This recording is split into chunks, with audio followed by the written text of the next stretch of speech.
ముందుగల మన తొలి వెలుగు ప్రేక్షకులు అందరికీ నమస్తే. ఇక చూడు బండి సంజయ్ సార్ మంచిగా బొట్టు బొనం పెట్టి జోరుగా వచ్చింది అలా పేపర్లో. ఏం పనుకో మరి చూద్దాం. ట్యాపింగ్ కేసులో కవితను విచారించాలి.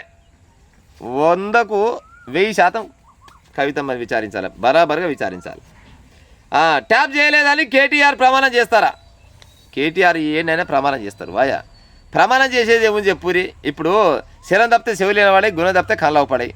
ఓ దేవుడా మనసులు అనుకుంటారు, ఓ దేవుడా నన్ను క్షమించి తప్పాయి చేసినా కానీ వీళ్ళ ముందర ప్రమాణం చేస్తున్నాడు వీకనే చేసిరు అనుకో, ఏమవుతుంది ఆడ? ఇప్పుడు ఈ బయటవాళ్ళ లంగల దొంగల చాలా మందికి, అంటే ఈయనే అని కాదు కానీ దేశం మీద చాలా మంది ఉన్నారు. దొంగ పని లంగ పని చేసి కూడా దేని మీద ప్రమాణం చేసి నేను ఏ పాపం చేయలేదని అయిపోద్దా? అట్టెట నడుస్తుంది పాడాయి. ఇంకా సిట్ పరిధి పరిమితం, కేసులు సిబిఐకి ఇవ్వాలి. సిబిఐకి ఇవ్వాలంటే ఎవరు ఇవ్వాలి? ఇక్కడ ఉన్న రాష్ట్ర ప్రభుత్వం అన్న ఇవ్వాలి. లేకుంటే కోర్టు అన్న తీర్పిచ్చి ఇలా తోడు అయితే లేదు సిబిఐకి అప్పచెప్పి అలానే చేయాలి. లేకుంటే మీరు ఉండరు కదా, ఇప్పుడు బీజేపీ పార్టీలో ఉన్న మీ బండి సంజయ్ గారు ఉండరు కదా, మీరు ప్రైవేట్గా ఓ లాయర్ని పెట్టుకుంటారా? లేకపోతే ఈ అన్ని కథలు ఎరుకుంది అని అనిపించట వీళ్ళు కొనవ ఇస్తే కదా కేంద్ర ప్రభుత్వం వీళ్ళ చేతులు పెట్టుకొని బీజేపీ వాళ్ళే దలుచుకుట్టే ఈ ఫోన్ ట్యాపింగ్ ముచ్చట ఏదైతుందో ఒక్కొక్కరికి ఎద్దు గుద్దినాడు గుద్ది ఎట్టెట్ట చేసిరు మీరు ఫోన్ ట్యాపింగ్ అని మొత్తం తెల్లారి సర్కాలో మొత్తం లిస్ట్ వస్తుంది. రాకుండా వచ్చిన ప్రజలారా కథలు అన్నీ రాజకీయ నాయకుల దగ్గర పెట్టుకొని ఏంటంటే పేపర్లో రావాలి రోజు అవి పడాలి అన్నట్టు ముచ్చట. ఫోన్ ట్యాపింగ్ చేయడం అనేది అది చాలా పెద్ద నేరం, అది అందరికి ఎరుకున్న ముచ్చటే. ఒకరి ఫోన్ మాట్లాడేటప్పుడు ఇంకోటి ఇంటే అందుకు అసలు ఏం రైట్స్ ఉన్నాయి వాళ్ళకు?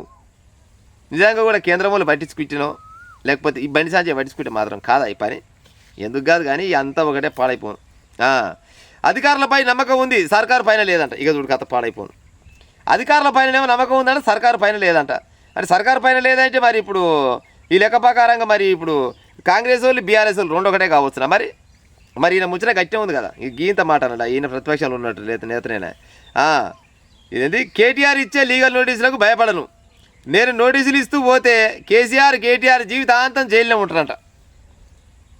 ఇంకో బండి సంజయ్ గారు నీ దగ్గర దమ్ము ధైర్యం ఉంటే మరోసారి అంటున్నా, నువ్వు నోటీసులు ఇస్తే జీవితాంతం జైల్లోనే ఉంటారు అన్నావు కదా, మరి ఏమెక్కరెక్కిస్తలేవు మరి నోటీసులు? నీ మేనమామలా వీళ్ళేమన్నా నీ మేనమామలా బండి సంజయ్ గారు? ఈ మరి నోటీసులు ఇవి బరాబరుగా వాళ్ళు ఏం తప్పు చేసిరో బయటికి. ఇప్పుడు మీరు రాజకీయంగా ఉన్నదే మిమ్మల్ని ఎందుకు ప్రజలు బండి సంజయ్ని అయినా కానీ లేకపోతే రేవంత్ రెడ్డిని అయినా కానీ లేకపోతే ఇంకెవరైనా కానీ మిమ్మల్ని ప్రజలు ఎందుకు తప్పు చేసినోని బయట పెట్టాలని ఎంచుకోరు.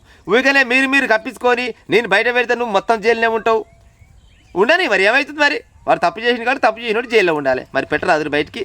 ఊరికనే లేస్తా బతకమన్నట్టు నువ్వు లేవు, ఈ సావు లేవాలే ఆడు ఎట్టెట్ట తప్పు చేసి ఏం కథ అనేది మొత్తం తీసి బయట తీసి ప్రజల సొమ్ము ఎంత గుంజినవు, ఫోన్ ట్యాపింగ్ వల్ల అసలు ఏం ఉద్దేశించినావు, ఎందుకు ఫోన్ ట్యాపింగ్ చేసినావు, ఏ ఒక్కని కూడా ఇచ్చిపెట్టవైతివి. బండి సంజయ్ ఫోన్ ట్యాపింగ్ చేసే, అమిత్ షా ఫోన్ ట్యాప్ చేసే, నరేంద్ర మోడీ చేసిరేమో, లాయర్లు అందరు చేసిరు, ఓన్ చేయలేదు చెప్పురి. మరి ఇంతమంది ఫోన్ ట్యాపింగ్ చేసి రాజలెక్క తిరుగుతురు, ఏ ఒక్కరే తిరుగుతురు ఏం కథ అని అడిగే వీళ్ళ దగ్గర లేదా దమ్ము లేకుండా అసలు బండి సంజయ్ దగ్గర. తెలంగాణ రాష్ట్రంలో బీజేపీ పార్టీ కూడా ఇప్పుడు ఎంతో కొంత మంచిగా పుంజుకుంటూనే ఉన్నది. కాబోయే కాలానికి రాబోయే నేతవేమో మరి నువ్వు ఏమో చెప్పలేము, గుర్రం ఎగరావో సోనికెరక మరి చెయ్యి కదా ఇసోటి పని. ఎందుకు ఆగుతున్నట్టు నేను తలుసుకుంటే క్లియర్గా ఇచ్చిండు. ఏంది కేటీఆర్ ఇచ్చే లీగల్ నోటీసులకు నేను భయపడను, నేను నోటీసులు ఇస్తూ పోతే కేటీఆర్ జీవితాంతం జైల్లోనే ఉంటారు. మరి మరి ఎందుకు ఇచ్చి పెడుతున్నావు వాళ్ళని? ఎందుకు ఇచ్చి పెడుతుంది? నీ ఫోన్ ట్యాప్ అయిందని ఎరుకుందే కదా. నువ్వు కాదు నేనైనా ఎవరైనా కానీ తనకిష్టం వచ్చిన రకంగా తన ఫోన్లో మాట్లాడుకుంటారు. మాట్లాడుకున్న మాటలైన ఈ బయట వేగాలు లంగలు దొంగలు అంతా కలిసిరు, కొంతమంది 20-30 మంది అంతా కలిసి మంచిగా ఒక షెడ్ బనాల్చుకుని ఆ షెడ్లో కూర్చొని 4-5 కంప్యూటర్ ముందర పెట్టుకొని చలో ఇవాళ ఓళ్ళు చేద్దామని షోకు నెంబర్ వేసుకొని బండి సంజయ్ చేదానా లేకపోతే కవితమ్మ చేదానా, ఎవరికి వస్తే షోకు పడితే నీది, ఎవరు పడితే వాళ్ళది. ఓనాడు నీది పడ్డట్టుంది, నీది ఫోన్ ట్యాప్ అయింది. ఇవాళ ఏమంటామంటే కవితమ్మ ఫోన్ ట్యాప్ చేయలేదా అని అడుగుతున్నావు. కవితమ్మను విచారించాలన్నావు. కవితమ్మనే క్లియర్గా చెప్పింది నా ఫోను కూడా ట్యాప్ చేసిరు, నా భర్త ఫోను ట్యాప్ చేసిరు అని చెప్పింది. దొంగలు ఇంటి దొంగలు చాలా మంది అని అన్నదా అని లేదా?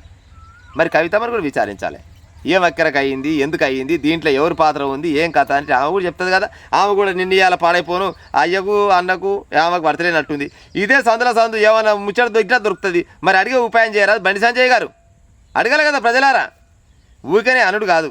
నీ దగ్గర నిజంగానే ఏమైనా ఉంటే అంటివి కదా, నోటీసులు ఇచ్చుకుంటూ పోతే జీవితాంతం చేయలేడు బరాబరిగా నోటీసులు ఇయ్యి ఏ రకంగా ఇస్తే పోయి ఇచ్చి జీవితాంతం కాదు సత్యాంతకాలం వాళ్ళే ఉంచు వాళ్ళు బయటకు వచ్చేవన్న జనాలకి నలిపెట్టేది ఉన్నదా లక్షల కోట్లు మింగిరు కాళేశ్వరం పేరు మీద ఫోన్ ట్యాపింగ్ చేసి ఎంతరో మంది జీవితాలు ఆగం చేసిరు సకదాల జంటలని విడగొట్టిరు ఇది అందరికీ ఎరుకునే ముచ్చటే కదా మరి అది బయట పెట్టి ఉపాయం చేయరాదు అవునా కదా ప్రజలు నేను మాట్లాడిన తప్పు ఉంటే బరాబరిగా కామెంట్ పెట్టి ఉంటా మరిగా